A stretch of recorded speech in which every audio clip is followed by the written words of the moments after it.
Bitcoin. The very word sparks intrigue, debate, and for some, even fear. Born in the wake of the 2008 financial crisis, Bitcoin promised a new era of finance.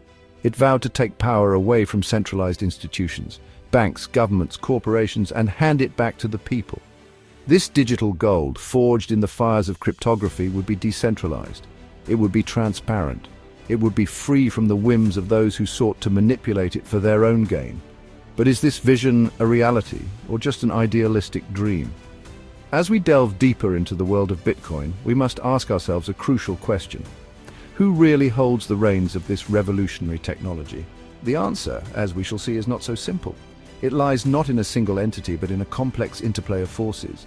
To understand Bitcoin's control, we must first understand its soul, the concept of decentralization. Decentralization, at its core, is about distributing power. It's about shifting away from systems where a single point of failure can bring down the entire structure. Imagine a network of computers, each holding a piece of the puzzle, working together to validate and secure a shared ledger. This, in essence, is the beauty of blockchain technology, the foundation upon which Bitcoin is built. However, as Bitcoin has matured, it has grappled with the realities of its own existence. The very forces it sought to dismantle, greed, the pursuit of power, the need for order, have found their way into its ecosystem. And so, the battle for control of Bitcoin rages on, a constant push and pull between the ideals of decentralization and the forces that seek to centralize. Imagine a world without banks.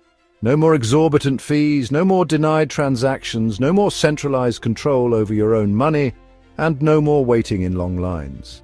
This was the utopian vision painted by Satoshi Nakamoto, the pseudonymous creator of Bitcoin, in their 2008 white paper.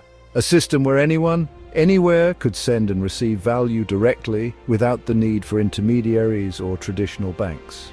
At the heart of this vision lies the blockchain, Bitcoin's revolutionary public ledger. Picture a digital book, constantly updated and shared across a vast network of computers, ensuring transparency. Every transaction, every movement of Bitcoin is recorded on this ledger for all to see. This transparency is a cornerstone of Bitcoin's decentralized nature, making it unique. But how does this ledger maintain its integrity and security? How do we ensure that no single entity can tamper with the records or manipulate the system?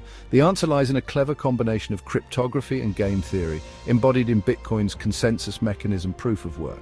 In simple terms, proof of work is like a giant digital puzzle competition.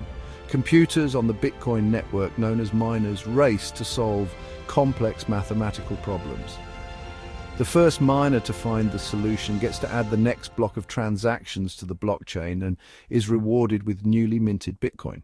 This process, while energy-intensive, is what makes Bitcoin secure and tamper-proof.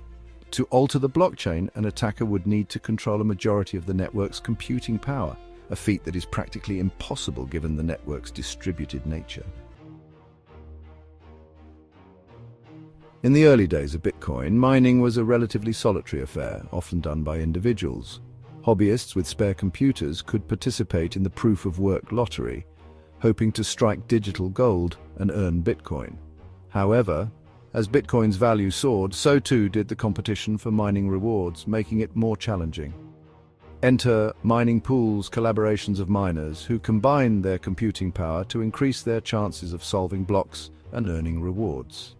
While seemingly innocuous, the rise of mining pools has introduced a new layer of centralization to Bitcoin's architecture. Today, a handful of mining pools control a significant portion of Bitcoin's hash rate, the total computational power dedicated to securing the network.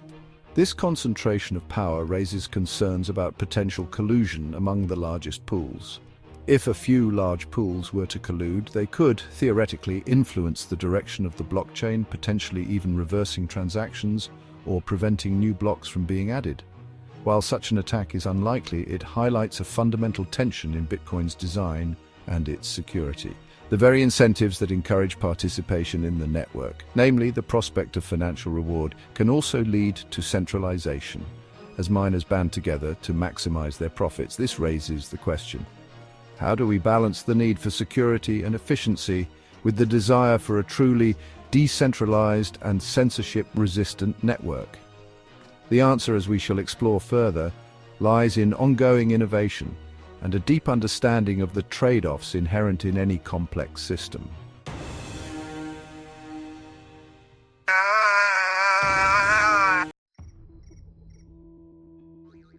In the world of Bitcoin, exchanges play a crucial role. They act as the marketplace where buyers and sellers meet. However, with the rise of these exchanges, regulations have become a hot topic. Governments around the world are grappling with how to regulate this new form of currency. It's a delicate balance between fostering innovation and protecting consumers. As the landscape evolves, staying informed about these regulations is essential for anyone involved in Bitcoin. One of Bitcoin's core principles is decentralization. This means that no single entity controls the network. But this decentralization brings its own set of challenges. For instance, how do you resolve disputes or make decisions without a central authority? This dilemma is at the heart of many debates within the Bitcoin community. It's a complex issue that continues to shape the future of Bitcoin.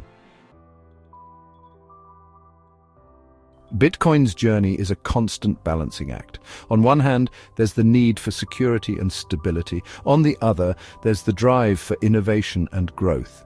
Finding the right balance is crucial for the long-term success of Bitcoin.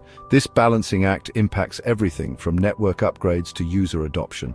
It's a dynamic process that requires careful consideration and collaboration from all stakeholders. Understanding who controls Bitcoin is vital. Unlike traditional currencies, Bitcoin is not controlled by any government or financial institution. Instead, it's governed by its users and the underlying technology. This unique structure offers both opportunities and challenges. By understanding the nuances of control, users can make more informed decisions and better navigate the world of Bitcoin. It's a fascinating aspect that underscores the importance of knowledge in this ever-evolving space.